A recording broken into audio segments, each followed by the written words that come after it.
Na primeira aula de História, o professor Rogério nos falou sobre a origem da humanidade.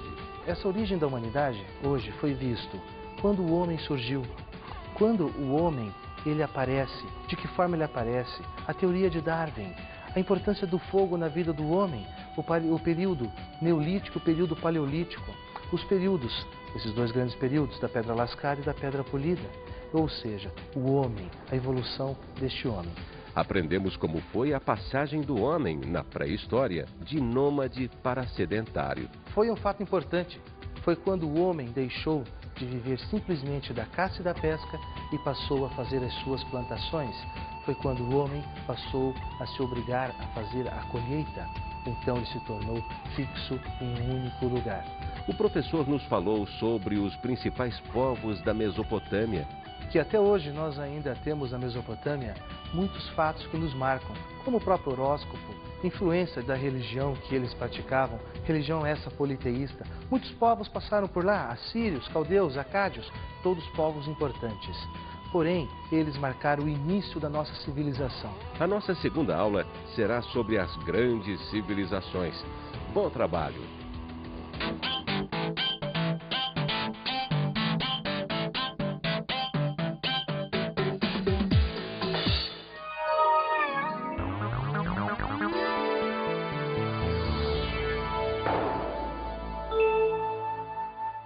Olá, nossa aula de hoje é sobre as grandes civilizações. Como nós vimos na última aula, todas as civilizações antigas nasceram às margens do rio.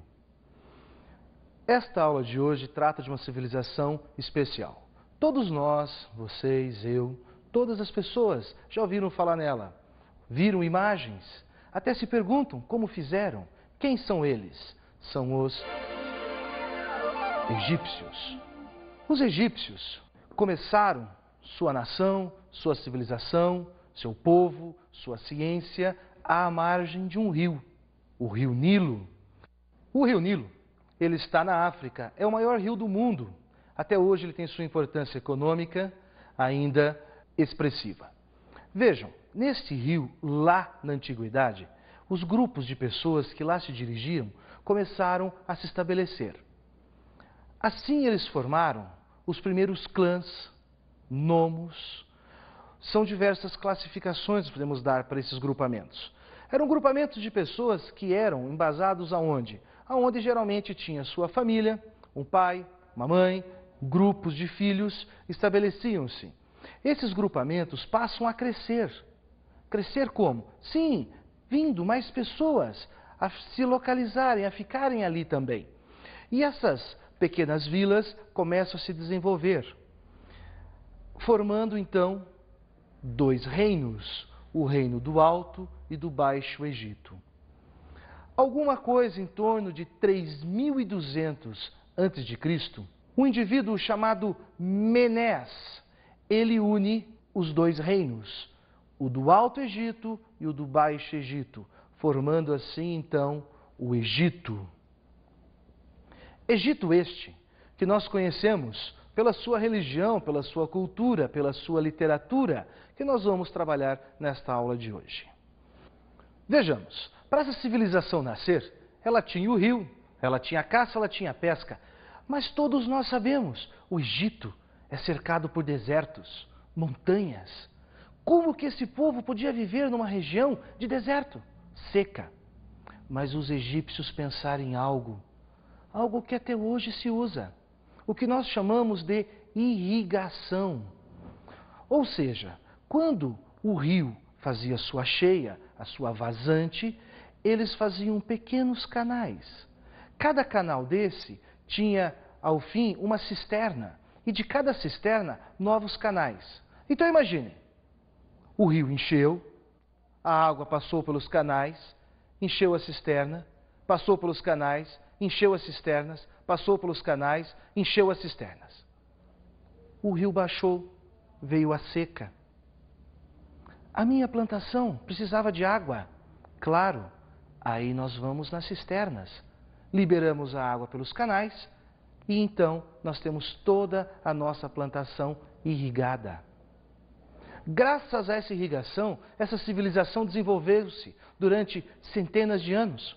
Essa civilização chegou ao seu apogeu. Apogeu? Sim, o apogeu. Vocês conhecem algo das grandes pirâmides? Já ouviram? Claro que já viram. Que eram as pirâmides? Túmulos, monumentos. A priori, elas eram túmulos, criadas no que nós chamamos do Antigo Império. Essa divisão de Antigo Império, Médio Império e Novo Império é didática. Eles não separavam desta forma. Eles separavam, sim, por dinastias. Dinastia. O que é uma dinastia? Dinastia é quando uma pessoa que governa deixa o trono para seu filho, para seu neto, para seu bisneto, sempre a mesma família, até que de repente alguém toma este poder. Então inicia-se uma nova dinastia. Dinastias essas que, com o passar dos anos, elas foram tendo a sua decadência até desaparecerem. Ainda no Egito, esse Egito antigo, esse Egito iniciante, lá nos seus primórdios, as pirâmides talvez sejam a maior curiosidade do Egito. Elas devem ter sido construídas em torno de 3.200 a.C. De nós, 5.000 anos e mais alguma coisinha. Por que alguma coisinha? Porque a datação é feita pelo carbono 14. Ele é exato? Gera dúvidas. Assim sendo, as grandes pirâmides, Quéops, a grande pirâmide, Quefren, Miquerinos, no Egito não existe apenas 3 pirâmides. Existem muitas pirâmides, porém, estas 3 pirâmides são as pirâmides mais famosas, mais expressivas do Antigo Egito, do Novo Egito, e até hoje elas nos causam ainda impressões. Eles não fizeram só as pirâmides, fizeram enormes templos, como, por exemplo, ao lado da pirâmide, existe uma grande, vamos chamar de estátua, um grande monumento, a Esfinge. Porém, esse período que nós estamos vendo, que é o Antigo Império, ele foi um período não militarista. Ele foi um período de muita paz interna. O Egito vivia uma tranquilidade. Só que a riqueza do faraó, a riqueza dos sacerdotes começaram a preocupar, começaram a causar convulsões internas. O povo teve que pagar muito imposto. E isso causa problemas sérios num governo. Vocês veem, hoje em dia, quando o povo se rebela, o governo eleito, ou o governo posto, ou o governo ditatorial, ele sempre tem que tomar algumas atitudes. Imagine então na antiguidade isto, aonde a lei mais forte era a lei da espada. Então essas revoltas internas vão culminar com o fim do Antigo Império. Quando ele termina, vai começar uma nova fase do Egito, o Médio Império. Mas o Médio Império começa com uma história triste para os egípcios. Imaginem vocês aí, um escudo de bronze, uma espada de bronze, um capacete de bronze. Aí um outro exército vindo fazer a guerra. Esse exército eram os Ixos. Ixos, o que é isso? Ah, vocês conhecem a região que eles são oriundos. Eles são oriundos lá da Mesopotâmia. Lembram-se? E eles tinham algo que os egípcios não tinham: o carro de guerra. Carro de guerra? Ah, professor, eles tinham tanque? Não. Tinham plataformas? Não. Lembram-se do soldado que eu falei há pouco? Com todo o seu armamento de bronze? Os Ixos tinham bigas. Biga é aquela coisinha aonde ela é puxada por 1 ou 2 cavalos. O indivíduo fica em cima há um carrinho com 2 rodas. Vocês viram isso já em filme romano? Aquelas rodas com metais ao lado, usando espadas de ferro. Quando o egípcio erguia o escudo, descia a espada. Claro, cortava o escudo, o braço, a cabeça e mais um pouco do indivíduo. Então, que exército poderia resistir a esses Ixos? O Egito sucumbiu. Os Ixos passaram a dominaram durante muitos anos o Egito. Nesse período, o Egito, então, praticamente desaparece, como nação, como império. Tem um povo conhecido nosso, nós vamos falar neles no final da nossa aula, são os hebreus. Os hebreus são convidados a entrarem no Egito pelos Ixos. Esses Ixos, depois de passar muitos anos, eles acabam sendo expulsos do Egito. Esse período vai ser marcado por uma grande expansão militar, porque os Ixos ensinaram os egípcios a serem militaristas, pensar em conquistas. Vai ser um período onde eles vão dominar gigantescas extensões de terras. Ramsés II foi um grande faraó. Ele fez um grande acordo com os hititas, guerra que durou durante muitos anos. Só para se ter uma ideia, Ramsés II governou durante 67 anos. Como ele ia acabar com a guerra? Primeiro ele conquistou, convenceu o rei hitita e casou-se com a filha dele. Aí depois do Ramsés, nós vamos ter um outro faraó, o Tutmés III. Grande faraó também, conquistou a Palestina, conquistou a Síria. Então ainda neste período, nós vamos ter esse Egito fazendo toda essa grande expansão. Esse Egito, onde ele vai conquistar a África, a Mesopotâmia, uma parte da Europa, ele vai expandir seu império, seus conhecimentos. Egito esse que tenha seu esplendor na construção de grandes templos, na construção de mais pirâmides, na construção de canais. Então, esse período vai ser um período muito rico para o Egito.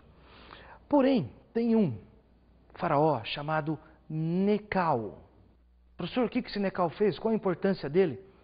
Vocês já viram no jornal, na televisão, nas revistas, que o canal de Suez está lá no Oriente Médio hoje, onde passam os navios de petróleo, aonde é motivo até de guerras? Curiosidade. Necau mandou construí-lo, não o canal de Suez, com toda a sua extensão, mas um pequeno canal ligando o Mediterrâneo ao Índico. Por quê? Para estimular o comércio. Pensem, o comércio, ele é que movimenta toda a economia. Tanto na Mesopotâmia ele movimentava a economia, quanto no Egito. Da onde vem a riqueza desses povos?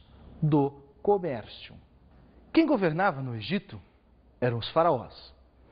O faraó era considerado filho de um deus. Então o governo, ele era um governo teocrático. Vejam, do grego, theo, Deus, crático, governo, governo de Deus. Simplificando um pouco, trazendo para os nossos dias atuais, nós vivemos em uma democracia. Demo, povo, cracia, governo, governo do povo. Como o governo lá era teocrático, então o governo era feito em nome de Deus, que era exercido pelo faraó. Esse faraó, ele estava ao topo da pirâmide social. A pirâmide social egípcia era composta do faraó, dos sacerdotes, dos escribas e dos servos. Quem eram os sacerdotes? Eles eram as pessoas que faziam os cultos dos diversos deuses egípcios. Os escribas eram aqueles que usavam a escrita, sabiam escrever e ler. E os servos eram o povo em comum, eram as pessoas que faziam as construções, que trabalhavam, que faziam agricultura, que colhiam. Então, esses eram os servos. Ainda no Egito, quando nós falamos em Egito, nós falamos em governo, nós não conseguimos separar a religião do governo. Por quê? A religião é politeísta. Ela acredita em diversos deuses. Lembram-se da Mesopotâmia? Politeísta. teísta, poli, diversos, tel, teísta, deuses. E a egípcia ainda era antropozoomórfica. Ai, de novo palavrão, professor. Antropozoomórfica. Vejam, antropô, homem, zoo, animal, mórfico, forma. Deuses com forma de homem e animal. Então os deuses egípcios, eles tinham a cabeça de animal e o corpo de homem. Eles tinham deuses para tudo, para a chuva, para o vento, para a guerra, para a paz, para a morte. Imaginem, até o gato era um deus no egípcio. O gato, um deus? Sim. Por que o gato? Imaginem vocês, estamos colhendo trigo, guardamos esse trigo num grande silo. Ficou guardado 6 meses. O que eu estou criando dentro daquele silo? Ratos. Quem combate o rato? O gato. Se o gato protege meu alimento, ele é um deus. Compreenderam? Então, para os egípcios, tudo o que estava relacionado com seu cotidiano eram deuses. O rio Nilo era um deus. O crocodilo era um deus. O sol era um deus. Tanto que eles diziam que o Amon-Ra, o deus sol, quando ele nascia, no seu nascer, então ele estava protegendo o Egito. Quando ele se punha, então ele iria para os mar dos mortos, aonde eles iriam então lutar contra as forças do mal, para que no outro dia ele renascesse vitorioso e iluminasse todo o Egito. A religião egípcia era mas tão poderosa, que quando eles morriam, eles acreditavam numa vida após a morte. Então, quando eles morriam, eles diziam que o indivíduo era julgado. Esse julgamento era feito como? Existia uma balança, como essa da justiça hoje, o símbolo da justiça, aonde o deus Horus, ele colocava de um lado uma pena e do outro lado o coração do indivíduo. Se o coração dele pesasse mais do que a pena, ele iria para o inferno. Porém, se o coração dele pesasse menos do que a pena, era porque ele foi um homem ou uma mulher justa e merecia o descanso eterno. Descanso eterno para o faraó. O faraó tinha até 200 esposas. Quando esse faraó morria, acreditem, todas as esposas eram enterradas juntas. Os escravos eram enterrados juntos. Alguns soldados eram enterrados juntos. Alguns servos eram enterrados juntos.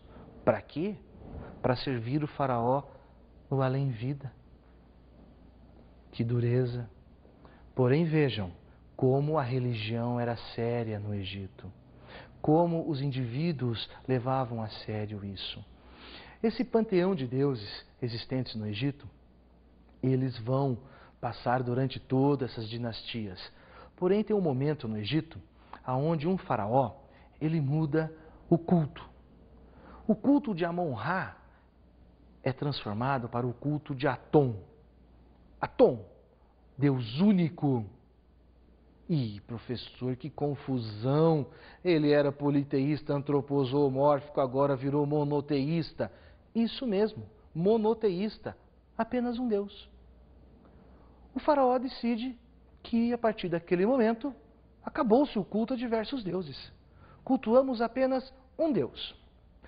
Mas essa história vai ser para depois do nosso intervalo. Primeiro vamos tomar nossa água, nosso café, vamos descansar um pouco. Aí eu vou lhes contar essa história de um Deus.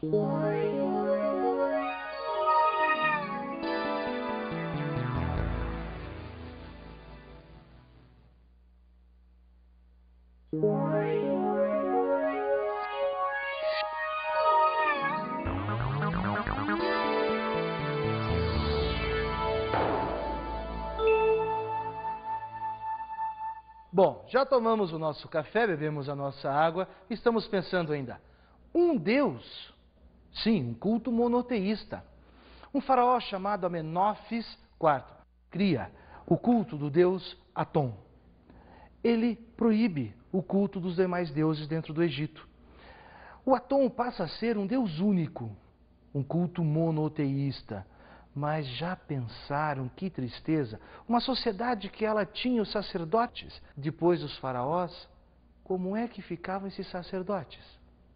Esses sacerdotes ficariam desempregados, satisfeitos, contentes? Claro que não, perderam o emprego. E aí? Vão fazer o quê? Vão pressionar ao faraó para que ele volte ao culto politeísta, antropozoomórfico. Porém, após a morte do Amenófis IV, então eles transformam esse novo culto em politeísta e antropozoomórfico e acaba o monoteísmo dentro do Egito. Ainda falando em religião egípcia, vejam as múmias, né? Objeto de tantos filmes, objeto de tantos medos, objeto de tantas histórias. Mas quem eram as múmias? Triste saber, eram só os ricos. Sim, só rico virava múmia. Pobre, nada feito. Os pobres no Egito eram enterrados imaginem, barrancos. Faziam alguns buracos no barranco, como se fosse uma colmeia de abelhas ou um formigueiro, enrolavam o corpo do indivíduo em um lençol e colocavam naquele buraco. Lá o pobre também era diferenciado. Porém, o sacerdote, o rico comerciante, o faraó, que eu já lhes contei, aquele que tinha 200 esposas, quando ele morria, iam todos junto com eles.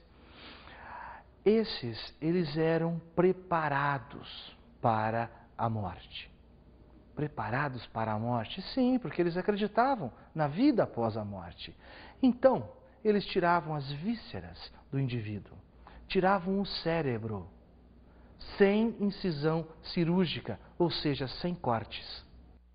Tiravam o cérebro do indivíduo pelo nariz, como tiravam o coração, o fígado, o rim, e isso eles preservavam, porque eles acreditavam que um dia essa alma voltaria ao seu corpo e precisaria então dessas vísceras. Esse processo da mumificação, até hoje, tem um certo mistério de como eles faziam isto, como eles preservavam. Se vocês tiverem a oportunidade de visitar algum museu onde tem uma múmia, façam. Vocês vão ver como é incrível. A pele é preservada. É uma coisa que a gente olha e imagina como aqueles homens de 5.000 anos, 4.000 anos, 3.000 anos atrás faziam isto. Ainda dentro desta religião, esses egípcios, eles tudo, eu acho que eu vou definir assim para vocês. Toda a vida de um cidadão egípcio era definida pela religião. Tudo. Desde a construção de um templo até a morte do indivíduo. Inclusive, esse culto de vida após a morte assemelha-se a muitas religiões atuais, onde acreditam também numa vida após a morte. Isso demonstra a importância, desta religião egípcia, a religião mesopotâmia e outras religiões que nós veremos nas nossas aulas seguintes. Os egípcios ainda nos legaram muitas contribuições, entre elas astronomia, matemática, medicina, escritos filosóficos. Escritos filosóficos, isso mesmo. Lembra-se que eu comentava há pouco sobre a importância da religião? Tinha um livro chamado Livro dos Mortos. Era um livro que o indivíduo levava após a morte. Quando enterravam a pessoa rica, ela então recebia um volume do Livro dos Mortos, aonde então ali dizia o que eles deveriam responder aos deuses, lá naquela balança da justiça. Era como se fosse dicas para enganar aos deuses. Na matemática, tem alguns escritores que afirmam que a base da pirâmide ela equivale a 10 campos de futebol, que se multiplicada por um X número, ela vai dar a distância exata entre a Terra e o Sol, entre a Terra e a Lua. Se a Terra tivesse um ponto de equilíbrio, a pirâmide de Quéops está bem sobre ele. A grande pergunta, como é que os egípcios conheciam este avançado cálculo? Então vou mais longe. Ramsés, quando morreu, foi enterrado Fizeram ao túmulo dele uma enorme caverna. No fundo desta caverna, a estátua dele. Ao lado, os deuses. Agora vem a grande curiosidade. Apenas no dia do aniversário de Ramsés, o sol adentra a caverna e ilumina a estátua. Como que os egípcios tinham este conhecimento astronômico e matemático? Vejam, isso envolve movimento de rotação, translação da Terra. Envolve a questão da própria posição solar. Envolve todo o conhecimento do nosso sistema planetário. Oficialmente eles não conheciam. Como é que eles eram capazes de fazer esses cálculos? Então, são legados que nos chegam, mas legados que nós não podemos explicar. Tinham conhecimento? Tinham. Esse conhecimento ficou lá. Na medicina, mesmo quando eles faziam essas múmias, eles tinham que ter um conhecimento científico. Como é que preservam a pele? Como é que preservavam as vísceras? Tinha que ter algum tratamento químico. Porém, o que eles utilizavam, nós não temos este conhecimento hoje. A nível de curiosidade também, eles tratavam os dentes. Faziam pequenas obturações. Estamos falando 5.000 anos. Então, esse legado foi passado. Só que o conhecimento de como eles faziam, nós não temos. Agora nós vamos falar de um novo povo. Lembram-se, há pouco que eu disse, já falaremos sobre eles. Este povo são os hebreus. Quem são os hebreus? Esses hebreus, eles são conhecidos hoje, na atualidade, como o povo que vive lá no Oriente Médio. Qual deles? Tem tantos? Sim, nós chamamos eles de judeus. Israel, o Estado de Israel. Israel é ocupado por os hebreus, a grosso modo. Por que a grosso modo? Esses hebreus eram um povo nômade. Viviam em diversas partes da caça, da pesca, da coleta. Esses hebreus ainda, eles tinham uma peculiaridade no mundo antigo. Qual era ela? Eles eram monoteístas. Imaginem, todas as civilizações em volta eram politeístas, adoravam diversos deuses. Porém, os hebreus adoravam apenas um Deus. Os hebreus, na sua evolução, eles são governados por juízes. Juízes, Abraão, Isaac, talvez o mais famoso, Moisés. Depois desses juízes, eles passam a ser governados por reis. Davi, Salomão, talvez Salomão o mais famoso de todos. Esse templo de Salomão era adornado em ouro. Tinha cedro do Líbano, madeira rara para a época. Diversos reinos ajudaram a construir esse templo. Então Salomão foi o seu esplendor. Porém, ainda nessa fase dos reis, ocorreu algo dentro do mundo hebreu ou do reino hebreu.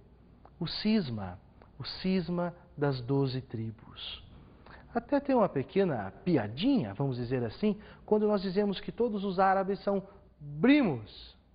Por que brimos? Alguns autores acreditam que eles sejam, os povos que lá estão hoje, eles sejam oriundos dessas 12 tribos, onde uma delas é a de Israel, que nós conhecemos hoje como Estado israelense. Eles ainda tinham o governo absoluto. O que é um governo absoluto? É um governo onde o rei governa com sua própria vontade. O que o rei determina é lei. O que o rei determina se faz e não se discute. Ainda falando de hebreus, o comércio. O comércio era a grande fonte de riqueza dos hebreus. Já notaram que todos os povos que nós estamos vendo até o momento, toda fonte de riqueza vem do comércio. E os hebreus também tinham esta fonte de riqueza dentro do comércio. Eles estão situados, lembram-se aonde? Na Mesopotâmia. Olhem, jovens, a importância da Mesopotâmia. Ainda os hebreus nos legaram algumas contribuições. Entre elas, as Escrituras. Escrituras? Sim, o Antigo Testamento, para quem for cristão, ele é hebreu. Ainda temos a própria religião. A religião nossa é embasada na religião hebraica, a religião cristã é embasada. Esse monoteísmo hebraico era tão importante que nós vamos ver um trecho do filme Os 10 Mandamentos. Abiram, Korah, bind the sacrifice with cords, even unto the horns of the altar.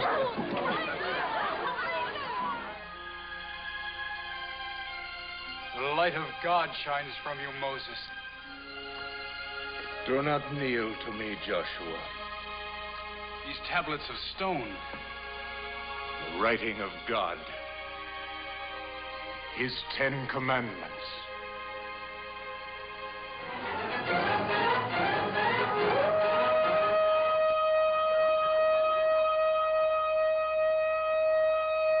Moses!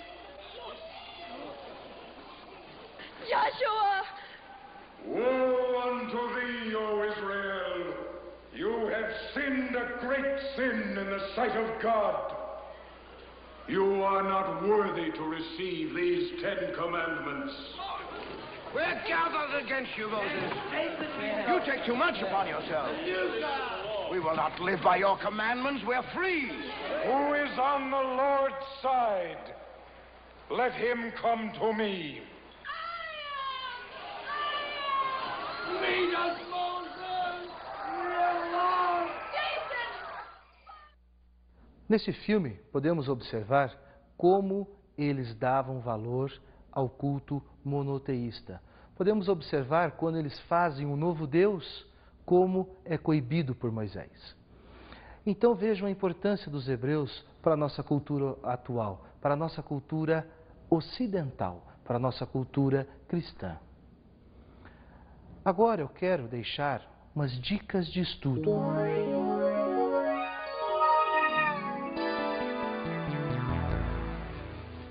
Lembrem-se de estudarem primeiramente a nossa apostila. Em segundo lugar, vou pedir que vocês assistam 3 filmes. O primeiro deles, Os 10 Mandamentos, acabamos de ver um trecho dele. O segundo, Cleópatra, um bom filme sobre o Egito. E o terceiro, para a nossa próxima aula, Odisseia. Esses filmes serão interessantes para enriquecer o nosso aprendizado. Bom, gente, por hoje acabou. Hoje a nossa aula falou sobre o Egito e sobre os hebreus. Eu espero que vocês tenham gostado e até o nosso próximo encontro. Na aula de hoje, o professor Rogério nos falou sobre as grandes civilizações. O Egito e os hebreus foram civilizações que existiram lá no Oriente Próximo. Civilizações que nos legaram diversos conhecimentos, diversas formas de escrita, diversas formas de expressão cultural. Vimos por que o Egito era considerado a dádiva do Nilo, como era a sua religião e o seu governo.